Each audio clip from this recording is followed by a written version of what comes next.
Let me rock you to the break of day. That's me.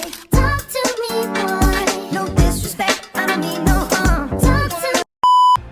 Hai, halo, halo semuanya. Perkenalkan, nama saya Uray Arnaya Azahra dari Universitas Tanjung Pura Prodi Ilmu Komunikasi Angkatan 2023. Pada video kali ini, Naya akan menjelaskan tentang 25 teori komunikasi. Jadi, ditonton sampai habis ya. Kita masuk ke teori yang pertama, yaitu efek terduga atau hypodermic needle model. Nah, model ini muncul pada awal abad ke-20 dan menggambarkan pandangan bahwa media memiliki kekuatan untuk memasukkan pesan ke dalam pikiran dan perilaku individu secara langsung seperti sebuah suntikan. Nah, model ini menekankan pengaruh media massa sangat berpengaruh pada masyarakat. Oke, kita lanjut ke teori yang kedua, yang dimana teori ini hampir sama dengan teori yang sebelumnya, yaitu teori agenda setting. Teori agenda setting ini diperkenalkan pertama kali oleh Maxwell Maxcom dan Donald Shaw. Teori ini diperkenalkan pada tahun 1968 dengan menyatakan bahwa media massa memiliki kemampuan untuk mengatur agenda publik dengan menentukan topik-topik yang sedang diperbincangkan oleh masyarakat saat ini. Jadi hampir mirip bukan dengan teori yang sebelumnya? Oke, untuk teori yang ketiga itu ada teori uses and gratification. Teori ini dikemukakan oleh Katz, Blumler, dan Gurevich pada tahun 1974 dengan mengasumsikan bahwa orang menggunakan media massa aktif untuk memenuhi kebutuhan dan keinginan mereka.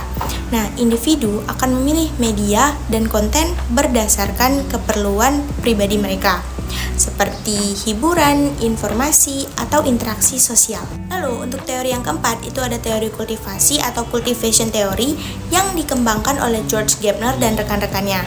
Teori ini diperkenalkan pada tahun 1960-an dengan fokus pada pengaruh jangka panjang media massa pada persepsi dan pandangan dunia oleh individu.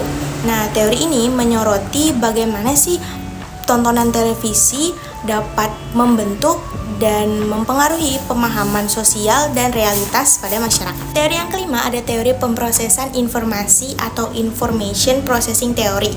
Teori ini mengkaji bagaimana manusia memproses informasi yang mereka terima melalui komunikasi. Teori ini memfokuskan atau melibatkan pada perhatian, pemahaman, penyimpanan, dan juga pengambilan informasi. Selanjutnya di teori yang keenam itu ada teori komunikasi interpersonal. Nah, fokus dari teori ini adalah komunikasi antar individu seperti model komunikasi transaksional, pemahaman asumsi, dan juga harapan, serta dinamika dalam hubungan antar individu.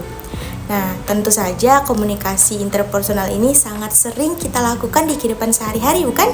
Selanjutnya, di teori yang ketujuh ada teori dari Harold Laswell di mana proses penyampaian pesan oleh komunikator kepada komunikan melalui media yang menimbulkan efek dengan pernyataan dari Harold Laswell, yaitu who says what in which channel to whom with what effect, sebagai pernyataan yang menggambarkan komunikasi yang baik di mana seseorang mengatakan apa kepada siapa, dengan channel apa, dan dengan menimbulkan efek yang bagaimana. Lanjut di teori yang ke-8 ada teori nativisme oleh Chomsky dan Hadley di tahun 1993. Mereka berpendapat bahwa manusia satu-satunya makhluk Tuhan yang dapat berkomunikasi melalui verbal. Namun di sisi lain, teori ini juga mengatakan bahwa bahasa sebagai sesuatu yang kompleks. Oleh karena itu, manusia senantiasa belajar untuk dapat berkomunikasi dengan baik sesama makhluk Tuhan yang lain. Kemudian di nomor 9 ini ada teori Spiral of Silence oleh Elizabeth Noel dan Newman di tahun 1976. Teori ini berkaitan dengan bagaimana terbentuknya suatu pendapat yang umum dalam masyarakat. Teori Spiral of Silence ini menjelaskan bahwa terbentuknya pendapat umum dalam masyarakat itu ditentukan oleh proses saling mempengaruhi antar komunikasi massa, yang dimana komunikasi antar pribadi dan persepsi masing-masing individu serta hubungannya dengan pendapat orang lain dalam masyarakat itu sangat penting di dalam teori ini.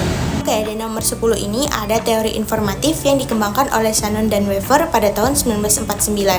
Teori ini merupakan salah satu bagian dari teori klasik yang menitik beratkan pada komunikasi sebagai suatu transmisi pesan dengan bagaimana transmitter menggunakan media dalam berkomunikasi. Jika dilihat dari penggambarannya, teori ini menyatakan jika sinyal media yang kita gunakan baik dalam berkomunikasi, maka komunikasi pun akan berjalan dengan efektif. Begitu pula sebaliknya. Maka apabila sinyal yang kita gunakan tidak baik, komunikasi pun tidak akan berjalan dengan lancar. Selanjutnya di nomor 11 ini ada teori norma dan budaya. Teori ini berasal dari dampak yang signifikan dari media massa terhadap berbagai aspek kehidupan sosial budaya di masyarakat. Nah, media massa memiliki kekuatan untuk mempengaruhi kondisi sosial budaya dengan menyampaikan pesan-pesan yang dapat mengubah atau mempengaruhi norma-norma yang sudah ada sebelumnya, serta memperkuat atau bahkan menciptakan norma yang baru. Teori ke-12 ini dicetuskan oleh Bandura di tahun 1925, yaitu teori belajar sosial. Dalam teori tersebut diungkapkan bahwa dalam konteks interaksi tingkah laku manusia, terdapat kedekatan atau keterkaitan saling mempengaruhi antar perilaku kognitif dan pengaruh lingkungan. Nah, interaksi tersebutlah yang kemudian menjadi pengalaman yang diperoleh melalui observasi dan juga pengamatan terhadap pesan yang kemudian disampaikan sehingga menjadi faktor yang signifikan dalam proses tersebut. Masuk ke teori 13, yaitu teori difusi inovasi yang menggambarkan proses bagaimana suatu inovasi disebarkan kepada sekelompok anggota dalam suatu sistem sosial masyarakat sebagai saluran-saluran komunikasi tertentu, yang dimana teori ini dicetuskan oleh Rogers di tahun 1961 yang menjelaskan bahwa difusi adalah bentuk komunikasi yang secara khusus dan terkait dengan penyebaran pesan-pesan yang mengandung gagasan-gagasan yang baru. Dalam teori ini seringkali dikaitkan dengan adanya proses pembangunan masyarakat. Di teori ke-14 ada teori komunikasi pemasaran. Teori ini adalah proses komunikasi yang bertujuan untuk membantu audiens dalam mencapai tujuan yang diinginkan. Di mana menurut Philip Kotler di tahun 2001, teori komunikasi pemasaran ini merupakan sebuah konsep yang esensial dalam menjalankan bisnis, yang dimana komunikasi ini memainkan peran yang sangat penting dalam strategi pemasaran dan produk yang ditawarkan pun dapat berupa barang ataupun jasa. Teori ke-15 ada teori komunikasi kelompok, di mana teori komunikasi kelompok ini menurut Anwar Arifin di tahun 1984 sebagai proses komunikasi yang terjadi dalam konteks kegiatan kelompok yang berbagai macam, meliputi seperti rapat, konferensi, pertemuan, dan juga aktivitas-aktivitas lainnya yang dilakukan secara berkelompok. Adapun fungsi-fungsi komunikasi kelompok ini meliputi sebagai alat untuk memecahkan masalah, membantu dalam pengambilan keputusan, juga memperkuat hubungan sosial antar anggota dan juga antar kelompok, dan sebagai alat untuk mempengaruhi orang lain dalam bentuk terapi. Kita masuk ke teori yang ke-16, ada teori behaviorisme oleh ilmuwan Amerika Serikat, yaitu John B. Watson di tahun 1878 sampai 1958. Menurut John, teori behaviorisme ini mencakup semua perilaku manusia, termasuk tanggapan atau respon terhadap rangsangan ataupun stimulus tertentu. Hal ini berarti bahwa dalam teori ini ada hubungan yang konsisten antara stimulus dan juga respon dalam perilaku manusia. Dengan kata lain juga, jika seseorang menerima stimulus atau rangsangan tertentu, maka responnya juga dapat kita prediksi. Teori yang ke-17 ini ada teori humanisme yang dikembangkan oleh Nick Neil di tahun 1977 yang terinspirasi oleh perkembangan psikologi humanisme. Konsep komunikasi humanis ini telah diterapkan dalam dunia pendidikan melalui kurikulum humanistik. Inti daripada teori ini adalah penekanan pada pembagian tanggung jawab dan juga pengawasan bersama antara peserta didik. Tujuan daripada teori ini juga agar peserta didik dapat belajar untuk menyesuaikan diri dalam kehidupan bermasyarakat. ke-18 ada teori komunikasi media baru yang mengutamakan dampak dari teknologi baru dalam berkomunikasi seperti internet, media sosial, dan teknologi seluler.